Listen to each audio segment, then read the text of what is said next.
여러분 안녕하셨습니까? 양영태 TV의 양영태입니다. 오늘은 4월 30일입니다. 이 선거학회 회장, 한국 선거학회 회장으로 있는 이 정치평론가 김형준 배재대학교 석좌 교수입니다. 이 정치학 전공을 하신 분입니다. 이분이요, 이재명에게 이재명 후보가 이제 답해야 될 4가지 의문이 있는데 이거에 대해서 분명히 답해야 된다. 당신 그래야 대한민국 대통령 후보를 할 수 있다. 이거 답 못하면 아니다. 이런 얘기입니다. 네. 첫째, 기본사회 뭐 이런 계속 입버릇처럼 얘기하는데 기본소의 가치관을 바꿀 거야 안 바꿀 거야? 첫째, 답해라 이거야. 기본사회 가치관을 바꿀 거냐 안 바꿀 거냐? 또 두 번째, 검찰과 감사원을 격화시켜 가지고 공수처를 강화시키겠다고 하는 이거는 독재 위험이 있는 건데 이거를 갖다가 정확하게 어떻게 할 것이냐 밝혀라 이 얘기입니다. 또 밝혀라는 게 있습니다. 원래 평소에 입버릇처럼 사람들에게 주변들에게 얘기한 게 정치 보복은 몰래 조용히 하는 거다. 이게 소신이냐 하고 질문을 했습니다. 이게 소신이냐? 뭐 통합한다니 지금 외치 뭐 한다느니 전부 이렇게 뭐 보수화 한다느니 뭐 이런 소리 보수 인사들 뭐 좀 이 보수도 티미한 보수들 영입하고 그러는데 보수도 보수 아닌 보수들 이 영입하고 그러는데 그게 정치 보복은 몰래 하는 게 소신이라면 당신이 대통령 되고 나면 보수들을 싹 죽이겠다고 달려드는 거 아니냐. 정치 보복은 당신이 전공 아니냐. 이런 얘기입니다. 정치 보복은 몰래 한다는 당신의 소신이냐 아니냐. 그걸 분명히 밝혀라. 그 다음에 가장 중요한 거. 당신은 중국에 쎄쎄만 하고 있는데 쎄쎄를 하는 그거에 대해서 국민들이 매우 우려하고 있다는 것을 아느냐. 이거에 대해서 답을 하라. 이 4가지 문제를 제기를 했습니다. 아주 리얼하게 제기했습니다. 이재명 더불어민주당이 더불어민주당 6.3 대통령 선거 경선 후보 지역 순회 경선하고 국민 여론조사에서 도대체가 민주사회에서는 이해할 수 없는 89.8%란 압도적인 득표율로 소위 대선 후보로 최종 확정이 된 걸 보고 국민들은 의아했습니다. 경악을 했습니다. 과연 정권 교체를 통해서 이재명의 나라가 탄생할 수 있을까? 대통령은 한 국가 최고 지도자로서 국가의 안위, 국민의 삶에 막대한 영향을 미치는 자리인데 이 대통령의 자격은 국가의 미래를 좌우하는 중요한 요소인데 이재명의 대통령 자격과 관련해서 핵심 질문 4가지, 아까 말한 그 4가지를 지금 김형준 교수가 바로 직방으로 이재명에게 묻고 있습니다. 아까도 말했지만 디테일하게 지금 설명을 하면은 첫째가 당신 국정 방향이 뭐냐 이거야. 대통령의 인식구조는 세상을 바라보는 기본적인 틀인데 가치인데 신념인데 도대체 당신은 뭐냐 정체가. 이런 얘기죠. 국정운영 방향과 정책 결정에 깊숙이 영향을 미치는 게 대통령의 생각인데 이 후보는 도대체가 말만 꺼내면 기본사회에 대한 강력한 인식을 갖고 있는데 기본사회가 뭐냐 이거예요. 이재명은 경선 토론에서 최소한의 복지가 아닌 국민의 기본적인 삶을 보장하는 기본사회로 갈 필요 있다고 기본 눈만 뜨면 그러는데 도대체 기본의 정체가 뭐냐.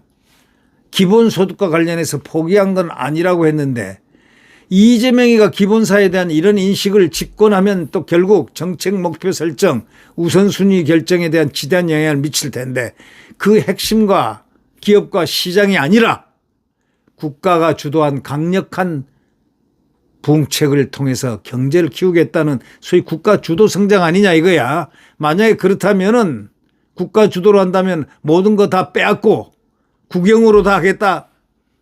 전부 국유화하겠다. 뭐 이런 인식의 출발 아니냐라는 의심도 제기할 수 있는 겁니다. 이재명은요, 헐크 아십니까? 두 얼굴의 사나이. 헐크. 으앙 하면은 악마화 되는 얼굴. 으앙 하면 헐크. 헐크의 인상과 같은 그런 느낌을 준다라는 그런 얘기들을 많이 합니다. 이재명 머릿속 뒤에는 뭐가 있는지 모른다는 겁니다. 좋은 의미가 아니고 좋지 않은 의미로 그렇게들 얘기하는 사람들이 많습니다.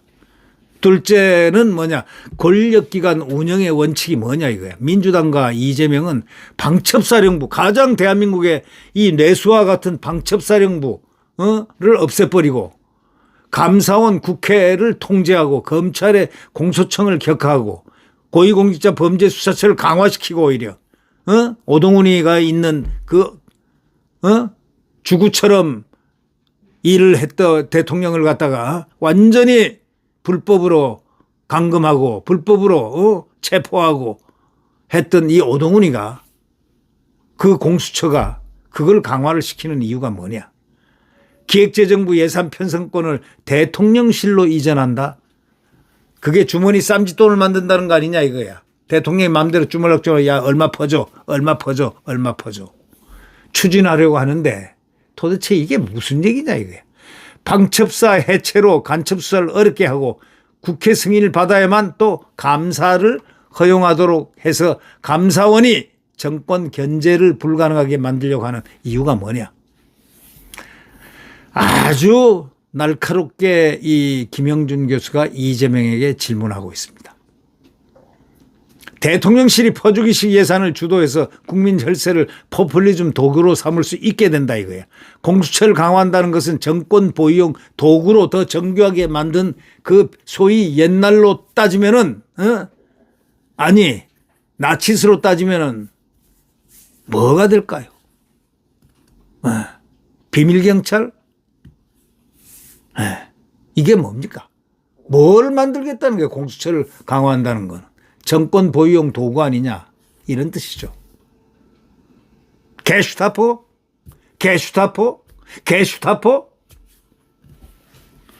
이렇게 권력기관을 사유하기 쉬운 방향으로 운영한다는 것은 이재명이가 독재로 가겠다는 위험신호 아니냐라고 딱 그냥 바로 됐습니다. 네. 감사합니다. 네.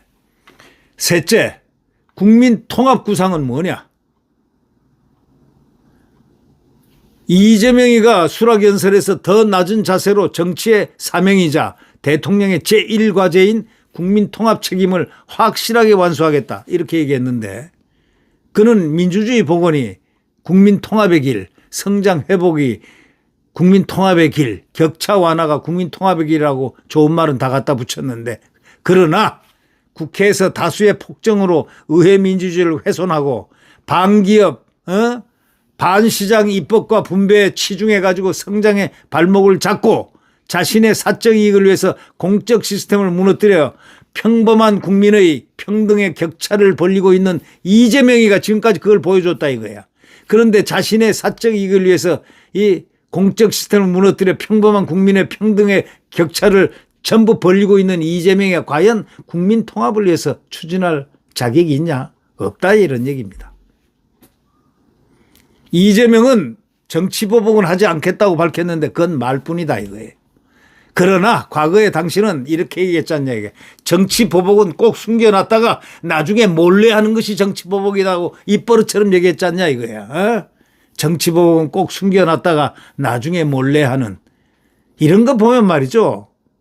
이재명스럽습니다. 이재명이하고 딱 맞는 이런 자기 워딩인 것 같다라는 느낌을 받습니다. 권력은 잔인하게 사용해야 한다고 말한 적이 있지 않냐 이거야. 응? 정치법은 꼭 숨겨놨다가 나중에 몰래 하는 그리고 권력은 잔인하게 사용해야 한다고 말한 적이 있지 않냐. 당신 이 후보가 강조하는 내란 종식은 정치보복의 신호탄이 될 수 있다. 이 후보가 집권한 후에 정치보복 안 하겠다고 하니까 진짜인 줄 알더라 라는 말이 나올까 우려된다. 이 후보가 나중에는 내가 정치 보복을 안 하겠다고 하니까 진짜로 그 말을 믿더라고요. 이 국민들이 선거할 때.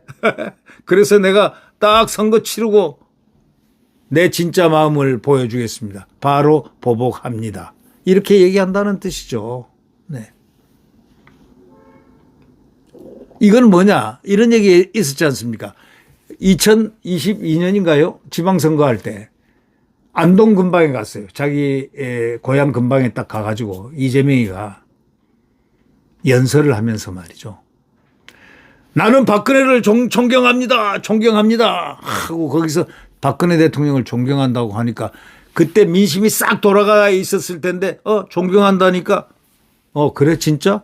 그럼 이제 본 마음이 그런가? 같은 경상북도 사람이라서 그래서 인자는 제대로 돌아왔나? 이렇게 국민들이 생각을 한 거예요.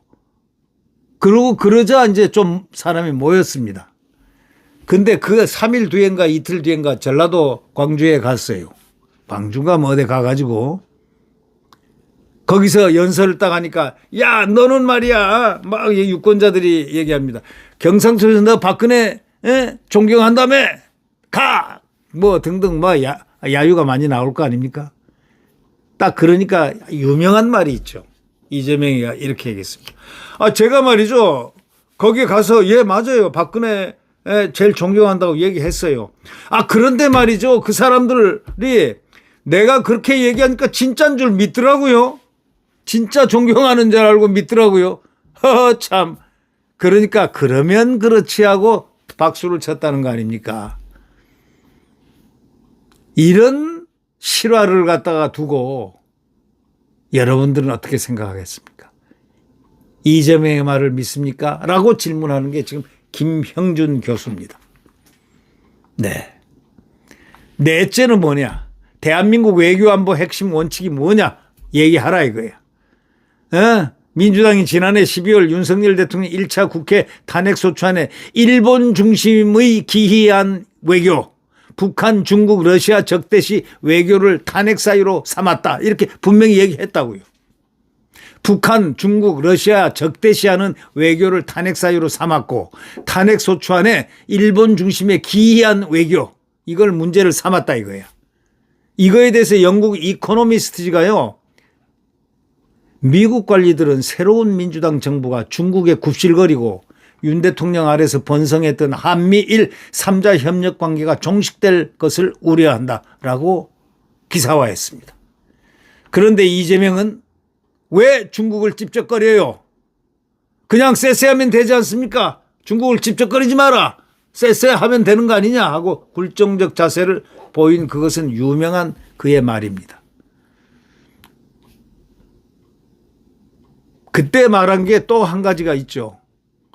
북한 김일성과 김정일을 언급하면서 김정일, 김일성을 폄훼하지 마라.